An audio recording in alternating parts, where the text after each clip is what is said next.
Penguin Random House Audio presents The Scientist and the Spy, a true story of China, the FBI, and industrial espionage, by Mara Hvistendahl. Read for you by James Lurie with Mara Hvistendahl.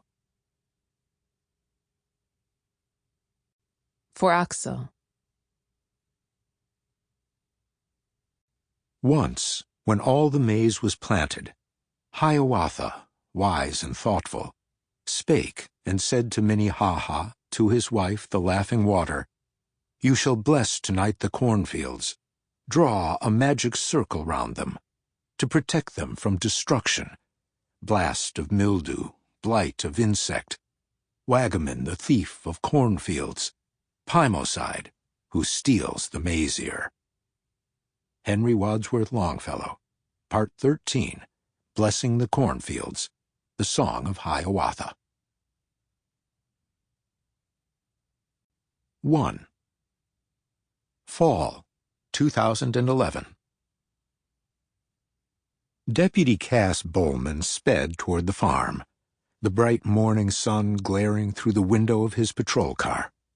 To the north was the town of Bondurant, Iowa, where newly built houses huddled together on treeless lots, churches dominated street corners, and the marquee outside Dino's storage read, "Avoid all negative talk."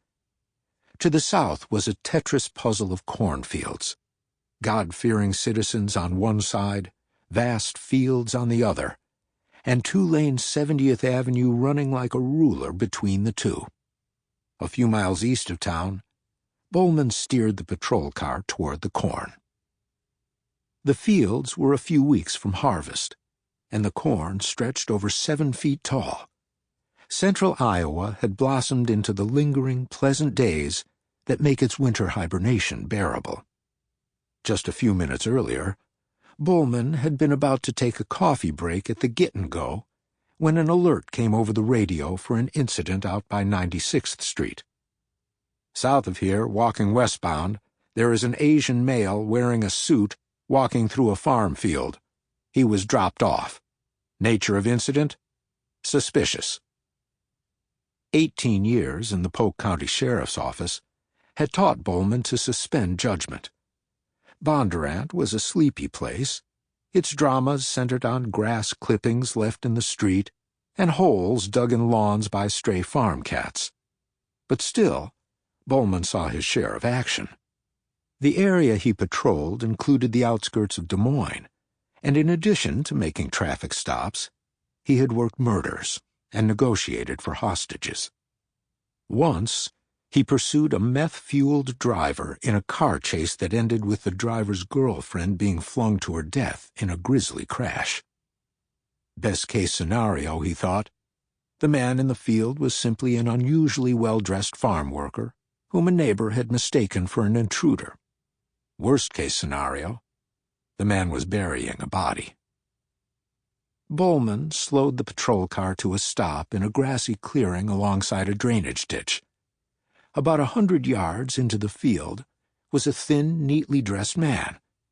In the distance, row upon row of stalks lined up like infantry. The corn between the man and the road had been cleared, allowing Bowman a direct line of sight.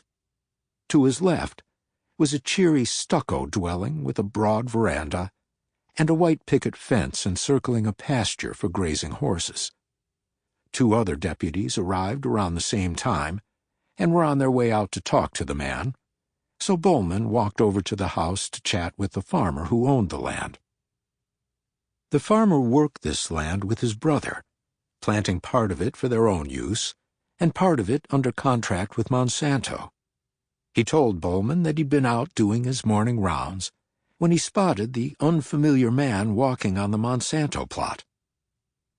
The corn the farmer grew for Monsanto was genetically modified inbred seed that the company used to produce commercial hybrids, which were sold at great profit to farmers for the next year's planting, and eventually turned into food or fuel. Perhaps Doritos, perhaps ethanol. The seeds had been spliced with genes that made them resistant to certain pesticides, most likely the Monsanto weed killer Roundup. allowing the farmers who eventually purchased the commercial offspring to freely spray for weeds or insects without killing their crop. The company considered them valuable intellectual property. Monsanto kept the locations of such contract plots secret and enforced this secrecy through aggressive lawsuits. Unlike the fields where farmers grew commercial corn, which sported small guideposts that doubled as advertisements for seed lines, Pioneer 3394, DeKalb 6255, the Monsanto plot was unmarked.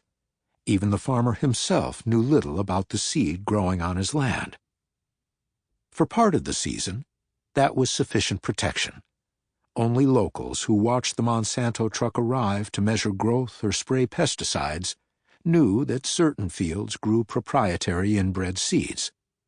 The inbred seeds were planted in a pattern, with 1 or 2 rows of seeds designated as males for every 4 to 6 rows of females.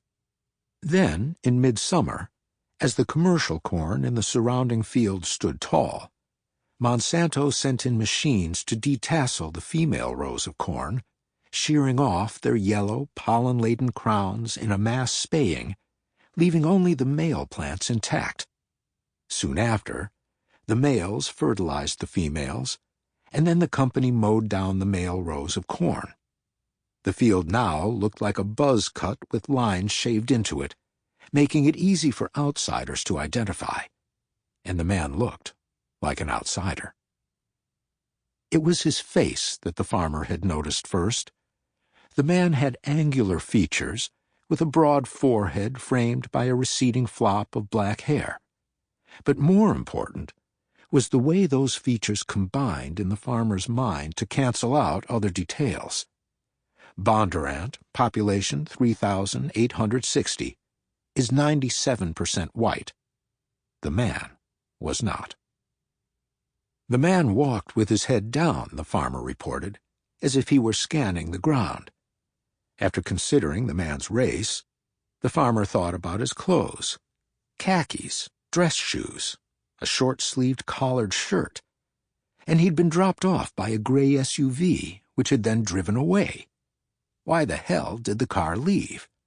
The farmer knew that after the detasseling process, a few stray inbred ears, what in the industry were called escapes, often lingered on the ground. Thinking that something suspicious might be at hand, he called his wife, who worked as a police officer 1 town over, and she called Polk County Dispatch, which sent out the alert that blared over Bowman's radio. At some point in this telephone chain, the stranger's business casual outfit became a suit, and his race became his defining attribute. As Bowman and the farmer stood outside the farmhouse talking, the gray SUV the farmer had seen dropping the man off zoomed past. "Well," the farmer said, "there it is." The other deputies were still talking with the man in the field, so Bowman got back behind the wheel of his patrol car and sped off to pursue the SUV. Flicking on his lights, he soon fell in behind the vehicle. He could see the backs of 2 heads. The lights worked. A quarter-mile or so from the house, the SUV pulled over to the side of the road. The 2 men remained still as Bowman approached the driver's window. Bowman asked the men for identification. The driver was Robert Moe, a man identified on his license as Hai Lung Moe. He was 42 and lived in Boca Raton, Florida. His head was shaved, and he had broad cheeks that tapered to an undefined jaw. His companion was an older man with taut lips that shifted into a nervous grin. He was identified on his Chinese passport as Li Xiaoming. The man from the field was named Wang Lei. Robert Moe did the talking, and he was utterly polite. He explained that his 2 companions were visiting from China, where they researched agronomy. The men were driving across the Midwest looking at crops. That they would come to Iowa made sense. Corn was big business, both for the state and for the world. Corn is in the animal feed that fattens cows and Sample complete. Ready to continue?